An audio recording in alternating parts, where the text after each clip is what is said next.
జరిగిన పరిస్థితి అందరికీ కూడా తెలిసిందే. గత చరిత్రలో ఎప్పుడూ జరగని విధంగా ఏకంగా 99% వాగ్దానాలు అమలు చేశాం. ఎప్పుడు జరగలేదు ఆంధ్ర రాష్ట్ర చరిత్రలో కానీ దేశ చరిత్రలో కానీ. ఈ మాదిరిగా మేనిఫెస్టో అన్నది ఒక పవిత్ర గ్రంథంగా భావించి అదొక బైబిల్ గాను, అదొక ఖురాన్ గాను, అదొక భగవద్గీత గాను భావిస్తూ టిక్కు పెట్టమని చెప్పి ప్రతి ఇంటికి పంపించి, టిక్కు పెట్టమని చెప్పి ప్రతి అడుగుతూ, ఆ ప్రతి అక్క చెల్లెమ్మల ఆశీస్సులు తీసుకుంటూ, ఆ ఇంట్లో ఉన్న అవ్వాతాతల దీవెనలు తీసుకుంటూ, ఏ రోజు కూడా ఈ మాదిరిగా బటన్లు నొక్కడం, ఏకంగా 2,70,000 కోట్ల రూపాయలు ఎటువంటి వివక్ష లేకుండా, ఎటువంటి లంచాలు లేకుండా, ఏ నెలలో ఏమిస్తామో అని ముందే చెప్పి క్యాలెండర్ ప్రకటించి, ఆ నెలలో అది తప్పకుండా ప్రతి సంవత్సరం తూచా తప్పకుండా ప్రతి సంవత్సరం అది జరిగేట్టుగా చేస్తూ ఏకంగా 2,70,000 కోట్ల రూపాయల వివిధ పథకాల ద్వారా మాట తప్పకుండా జరగడం కూడా గతంలో ఎప్పుడూ కూడా చూడలేదు, జరగలేదు. ఇవన్నీ కూడా నేను ఏదైతే చెప్తా ఉన్నానో ఇవన్నీ ఎప్పుడూ చూడని మార్పులు, గతంలో ఎప్పుడూ జరగని సంస్కరణలు. విద్యారంగంలో అయితేనేమి, వైద్య రంగంలో అయితేనేమి, వ్యవసాయ రంగంలో అయితేనేమి, సామాజిక న్యాయం అంశంలో అయితేనేమి, మహిళా సాధికారత అంశంలో అయితేనేమి, గవర్నెన్స్ విషయంలో అయితేనేమి ఎప్పుడు జరగని చూడని సంస్కరణలను కూడా తీసుకొచ్చు.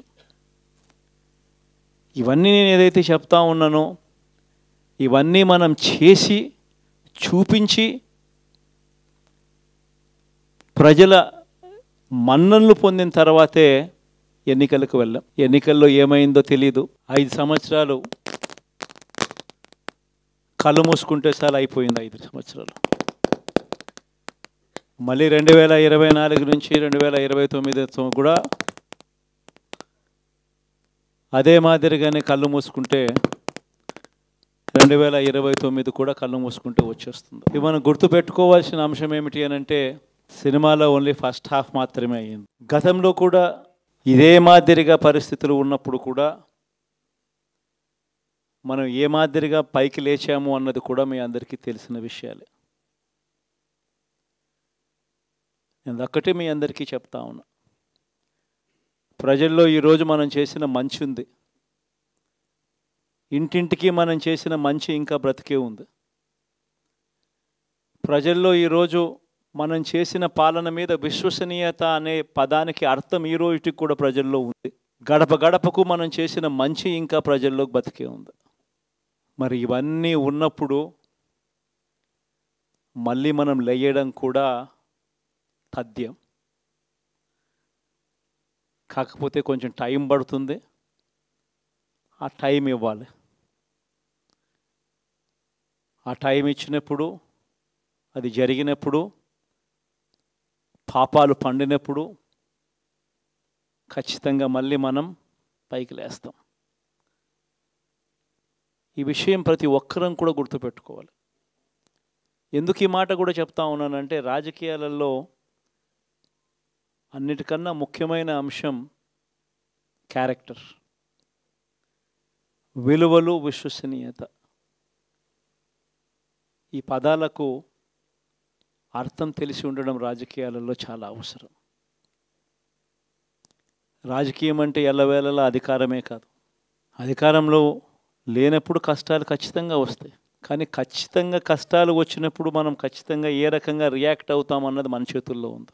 విలువలు, విశ్వసనీయత లేని మనిషిగా రాజకీయాలు చేద్దామా, లేదా కష్టాలు వచ్చినప్పుడు ఆ కష్టాలను ఎదుర్కొని హుందాగా నిలబడుతూ మళ్ళీ 5 సంవత్సరాలు కళ్ళు మూసుకుంటే 5 సంవత్సరాలు అయిపోతాయి, మళ్ళీ 5 సంవత్సరాల తర్వాత మన పాలన వస్తుంది, మన ప్రభుత్వం వస్తుంది, అప్పుడు మళ్ళీ మనమే ఆందోళన ఎక్కుతామన్నది కూడా గుర్తుపెట్టుకొని అడుగులు వేస్తామా అన్నది మనలో ప్రతి ఒక్కరూ కూడా ఆలోచన చేసుకోవాలి. ఇదే మన ప్రభుత్వం అధికారంలో ఉన్నప్పుడు కులం చూడలేదు, మతం చూడలేదు, ప్రాంతం చూడలేదు, రాజకీయాలు చూడలేదు. చివరికి ఏ పార్టీకి ఎవరు ఓటు వేశారు అన్నది కూడా చూడకుండా ప్రతి పథకము కూడా డోర్ డెలివరీ చేయించాం మనం. అర్హత మాత్రమే ప్రామాణికంగా తీసుకొని ప్రతి పథకము, ప్రతి మంచి కూడా ప్రతి ఇంటికి డోర్ డెలివరీ చేయించాం.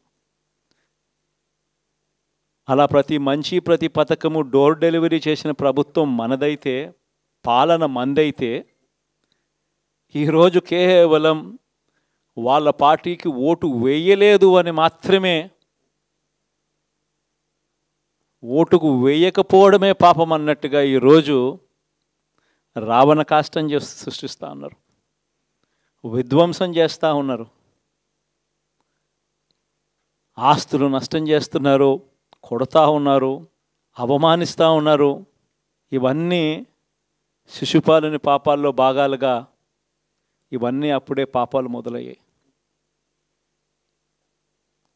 ఒకవైపున మనమేమో మనకు ఓటు వేయకపోయినా కానీ ఏ రోజు కూడా డిస్క్రిమినేషన్ చూడలేదు. అటువంటి వాళ్లకు కూడా మనం డోర్ డెలివరీ చేసిన ప్రభుత్వం పాలన మందైతే, ఈరోజు కేవలం ఓటు వేయలేదన్న ఒకే ఒక కారణంతో ఏకంగా కొడతా ఉన్న పాలన వీళ్ళది. ఈ పాపం ఊరికే పోదు. రెండవ పాపం చంద్రబాబుది కూడా అప్పుడే పండింది. బహుశా కేంద్రం ఈ రకమైన కేంద్రంలో ఈ రకమైన పరిస్థితులు బహుశా ఎప్పుడు ఉండిండవేమో. ఈ రకంగా కేంద్రంలో 240 ఎంపీలు మాత్రమే వచ్చిన పరిస్థితులు, రాష్ట్రంలో ఏకంగా వీళ్ళకు కూడా ఈ మాదిరిగా మంచి నెంబర్లు వచ్చిన పరిస్థితులు, ఎన్డీఏలో మళ్ళీ చక్రం తిప్పుతూ ఉన్న పరిస్థితులు. ఇలాంటి పరిస్థితుల్లో కూడా ప్రత్యేక హోదాను అడక్కపోవడం చంద్రబాబు చేసిన మరో పాపానికి కూడా మరో నాంది. ఇలాంటి పరిస్థితుల్లో కూడా ప్రత్యేక హోదా మనం అడిగి తెచ్చుకోలేకపోతే రాష్ట్రంలో ఏ ఒక్క యువకుడు కూడా క్షమించడు చంద్రబాబు నాయుడు. మనం కొంచెం ఈ పాపాలు పండేదాకా మనం గట్టిగా దీన్ని నిలబడగలిగితే, ముందుకు తీసుకొని పోగలిగితే ఈ పోరాటాన్ని ఆటోమేటిక్గా శిశుపాలుని 100 పాపాలు ఫాస్ట్గా ఎరోడ్ అయిపోతాయి. కాబట్టి ప్రతి ఒక్కరూ ఈ విషయాలన్నీ గుర్తుపెట్టుకోమని కోరుతాం. ఇవన్నీ బహుశా నేను చెప్పేటివన్నీ కూడా మీ అందరికీ కూడా తెలియనేటివి కాదు. కేవలం నేను మీ అందరికీ గుర్తు మాత్రమే చేస్తా ఉన్నా. కష్టాలు రావడం అన్నది సర్వసహజం. కష్టాలు ఇలా మనం ఎదుర్కొని నిలబడడం అన్నది మన చేతుల్లో ఉన్న అంశం అన్నది మాత్రం ఖచ్చితంగా ప్రతి ఒక్కరూ గుర్తుపెట్టుకోమని మీ అందరితో కూడా కోరుతా ఉన్నాను. శాసనసభలో, చట్టసభలో మీ సభే అన్నిటికన్నా ముఖ్యమైన సభ అవుతుంది. ఓటు వేయలేదు అన్న ఒకే ఒక కారణంతో మనుషుల్నే కొడతా ఉన్న పరిస్థితుల్లో, మనుషుల్ని అవమానిస్తూ ఉన్న పరిస్థితుల్లో, మనుషుల్నే బలవంతంగా ఆస్తి నష్టం చేస్తూ ఉన్న పరిస్థితుల్లో ఇక ప్రతిపక్షం ఉన్నది ఒకటే ఒక పార్టీ, ఆ పార్టీకి అవకాశం ఇవ్వాలా అన్న కనీస నైతిక విలువలు వాళ్ళు పాటిస్తారన్న నమ్మకం నాకైతే లేదు. కాబట్టి మీరు చేయాల్సిన పాత్ర గొప్పది, చాలా ఉంది అన్నది మాత్రం గుర్తుపెట్టుకోండి. రాబోయే రోజుల్లో యాక్టివిటీ లెవెల్స్ అనేది ఆటోమేటిక్లీ పెరుగుతాయి. రాష్ట్ర వ్యాప్తంగా ఉన్న కార్యకర్తలందరినీ ఎవరినైతే వాళ్ళు ఇబ్బందులు పెట్టారో ఖచ్చితంగా వాళ్ళందరికీ మనోధైర్యం ఇస్తూ వాళ్ళ గ్రామాలకు వెళ్ళి వాళ్ళకు తోడుగా ఉండే కార్యక్రమాలు చేసే కార్యక్రమాలు జరుగుతాయి. రాబోయే రోజుల్లో ఇంకా టైం గడిచే కొద్దీ ప్రజల్లోకి వెళ్ళే కార్యక్రమాలు ఇంకా ముమ్మరం అవుతూ పోతాయి. చివరికి ప్రజల్లోనే ఉంటాం. ప్రజలతో కలిసి పోరాడే కార్యక్రమం వేగంగా టైం గడిచే కొద్దీ మనము వేగంగా అడుగులు ముందుకు వేస్తాం. ఒకటి మీ అందరికీ చెప్తా ఉన్నా, ఏకంగా 14 నెలలు పాదయాత్రలు చేశాం. ఆ వయసు ఈ రోజుటికి నాకుంది. ఆ సత్తువ ఈ రోజుటికి నాకుంది. కాబట్టి మీరు మాత్రం ప్రతి ఒక్కరూ గుర్తుపెట్టుకోండి, ఆ టైం వచ్చేదాకా మీ పాత్ర చాలా కీలకం. ప్రతి ఒక్కరూ ఈ విషయాన్ని మాత్రం గుర్తుపెట్టుకొని మీ అందరితో కూడా సవినయంగా వేడుకుంటా ఉన్నాను.